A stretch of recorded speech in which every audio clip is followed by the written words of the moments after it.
कोकण पदवीधर मतदारसंघातून निवडून गेलेल्या विद्यमान आमदार निरंजन डावखरे यांनी 12 वर्षात पदवीधरांसाठी काय काम केले, असा प्रश्न पदवीधर म्हणून केदार काळे यांनी विद्यमान पदवीधर आमदारांना विचारला. जिल्ह्यातील पदवीधर उमेदवारासह युवक जागरूक होत आहेत, याचा आम्हाला आनंदच होतोय.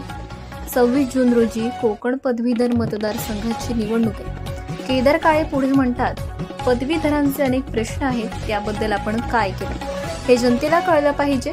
तसेच पालघर जिल्ह्यात ग्रामीण भागात अनुदानित पदवी कॉलेज, अनुदानित इंजिनिअरिंग कॉलेज, अनुदानित मेडिकल कॉलेज, अनुदानित आर्किटेक्ट कॉलेज सुरू व्हावीत म्हणून आपण काय प्रयत्न केले. पालघर जिल्ह्यातील शिक्षक भरतीबद्दल आपली भूमिका काय.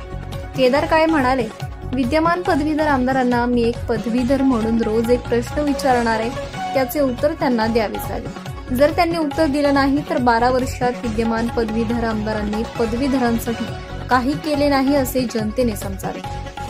तर 12 वर्षाचा पदवीधरांचा वनवास संपवायचा असेल तर आता पालघरमधीलच पदवीधर उमेदवार निवडून देणे ही काळाची गरज आहे.